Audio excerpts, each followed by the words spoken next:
Solarpunking, where we discuss solarpunk ideology, things we can do in our communities to make them better, and ways to build the world that we want to live in. Today, I'd like to continue our conversation about solidarity, and specifically how open source networks can look under a solarpunk framework. I'd like us to kick off with a clip of Noam Chomsky talking about solidarity. Take the Occupy movement. One of their achievements, in fact, I think one of the most important ones, has just been to create communities of solidarity, mutual support, democratic participation.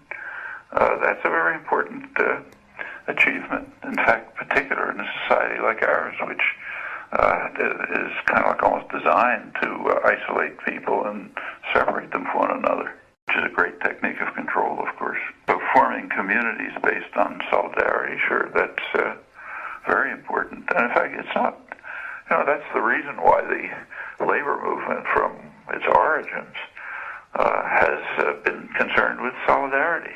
That's one of its main slogans. We're going to have to work together. We ought to work together because we ought to be helping one another, but that's the only way in which we're going to confront concentrated power.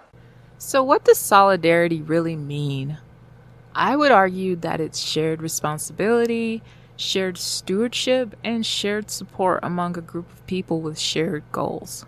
I've been thinking more deeply about what it means in a solarpunk framework after last week's episode, where I shared some mutual aid resources. I haven't come to a conclusion of any kind yet, but I think we genuinely have to be able to rely on each other for just about everything to progress any further as a society. What do I mean by that? I talked about weather radios in a previous episode and about how we can't reasonably rely on underfunded government resources for emergency services anymore. I thought about what that really meant for people. Like, what if you don't know what barometric pressure is, let alone how it factors into weather forecasting? Everyone can't be an expert at everything. And then I thought about how open source resource models work, like Wikipedia, Linux, and Firefox.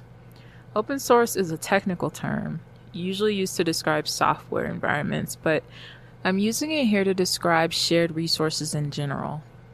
I think a lot of ideas pop up when you ask the question, what would it look like to be free from capitalism?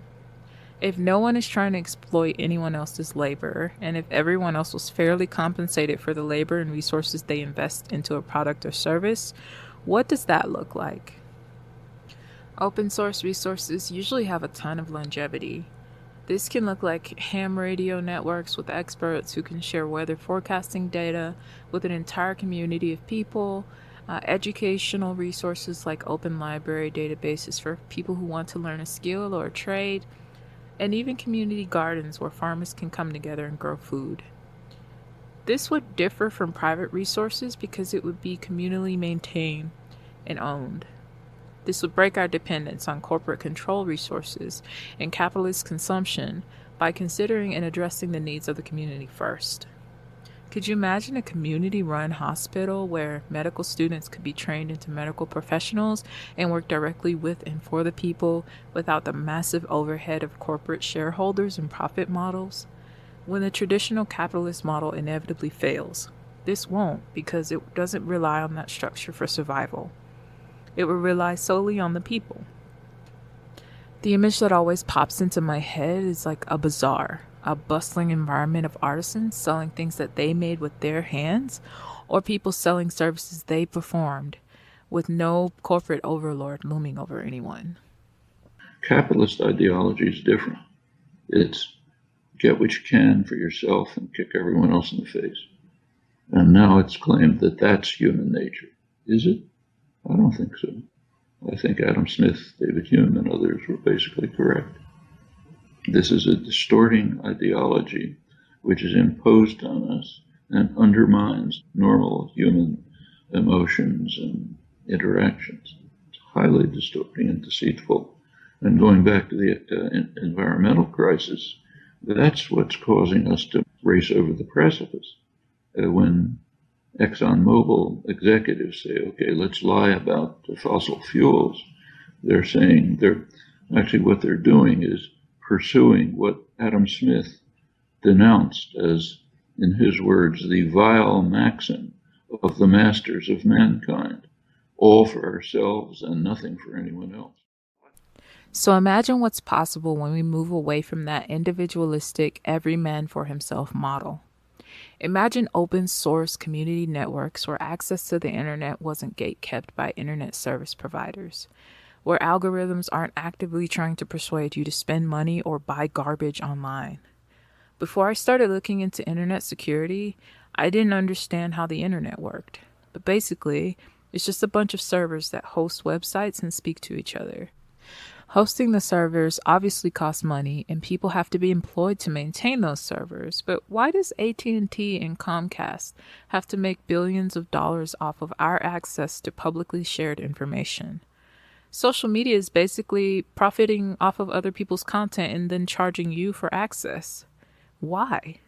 Why can't we just cut out the middleman and build an open source network that we can collectively pay for, pay the people to maintain it, and that is owned by the community that it serves? I think about all of the billionaires and the resources and money that they hoard that could go back into the community. For example, in 2024, AT&T reported a net income of $12.3 billion. Imagine that money going back into research to build better networks with greater access. Instead, it went into the already bloated pockets of their shareholders. And I know a lot of people have negative feelings around AI right now because of the rampant misuse and disregard for the environmental costs paid for the computing power. But AI can be made more sustainably. Smaller, community-driven models can run on Raspberry Pi clusters. We could build smaller, decentralized, locally owned tools that would be an absolute game changer for research. I don't think we need to abandon useful technology just because it's being used irresponsibly right now. We could build energy-efficient, community-owned, wind-powered data centers. Most computers right now are still being cooled by air. This is something that we already have that's abundantly available, that we don't need to steal from vulnerable communities. Air. And they wouldn't need to be trained on everything they can scrub from the internet. We could train them by uploading libraries and educational media so they're actually capable of generating useful responses without considering what Chad227 said one time on Twitter. Being selective about how the models are trained would use way less energy than just dumping everything in there. Like, there are ethical and sustainable ways of doing this. It's just really hard for corporations to see the forest through the money trees sometimes. So we have to be the ones that take control of these technologies for ourselves. I'd like to play this clip from the TEDx talk, Can AI Help Solve the Climate Crisis?, featuring Sims Witherspoon from Google DeepMind, where she talks about powerful neural networks and how they can help us better predict the Earth's changing ecosystems and accelerate the breakthrough science needed to create a carbon-free energy supply. But here's one of the places where AI can come in.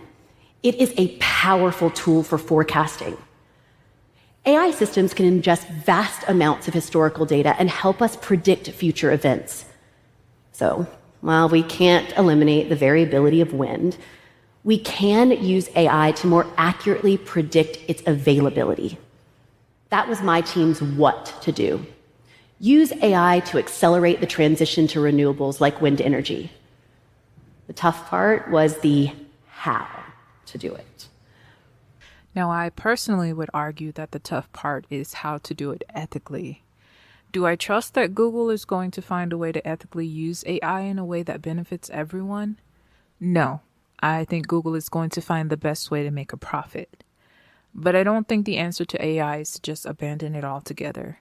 I think it could be infinitely beneficial if guided by Solarpunk values. Additionally, I think local government in general is a great model for what this would look like. Think about how public schools, public libraries, and public transportation function. They already give us a fantastic model to follow. At its core, local government exists to provide public services for the people. The decentralized power structure means that the decisions are often made by people who live in and understand the community they serve. Shared services are accessible and usually not for profit. Local governance shows us that collective, regenerative systems are already demonstrated in a tangible way that we can mold into the Solarpunk model. Anyway, these are just some of my thoughts. I like sharing them with y'all because it allows me to dream of something bigger and not get bogged down in hopelessness. I've had a lot of comments from this community that encourage me to keep going, keep sharing, and keep reaching out for your ideas as well. I often feel like I'm just sort of at the drawing board here with these unstructured musings of what I think would be a more equitable society. So please keep reaching out. We aren't as alone as we may feel surviving late-stage capitalism sometimes. I'm glad that there are so many people out there that believe we deserve better, and I think more people are waking up from the madness. The conversation will continue next week. I am going to keep talking for as long as y'all keep listening. I'd like to leave you today with this clip from another TEDx talk called Connect and Lead, How We Create Community, featuring Cafe Coffee. I definitely recommend checking out the full video because I chopped it up a bit and it's really interesting. How will we create a future that's not just an improvement, but one that is more deeply connected and fulfilling? The answer to that question for me is community. Most of us carry our own meaning of the word, but the root and suffix common unity seem to sum it all up. Common unity is something I've always sought. I spent a lot of time looking at other cultures with a sense of envy at traditions and rites of passage and ritual that indicated this sense of connectedness and belonging that I didn't see a lot of in the America that I grew up in. Common unity shows up in my life in 4 ways. Through a connection of minds, when I have the opportunity for dialogue, discussion, and permission to be curious. Connection of spirit, broadening my sense of place, self, and meaning in the world. Connection of citizen, when I can join and align with another to exponentially increase my own potential for impact. And connection of people, reminding me that I'm not alone and that others love and care for me. I actually came to value community through the absence of it. I always had this desire for deeper connection that was a primal need for a sense of belonging and greater purpose. Where did I fit in? Where was I, my best self, made better by what you brought out in me? I believe that community completes our soul. Thanks for listening to this 9th episode of Solarpunking. You can catch new episodes every Sunday this summer, where I will talk about solarpunk ideology, things we can do in our communities to make them better, and ways to build the world that we want to live in. If you've enjoyed listening in so far, consider sharing this podcast with your friends and family members that you think would also like to join the movement. Also, consider leaving me a comment to let me know what you liked and didn't like. Or if you have mutual aid resources you'd like for me to look into.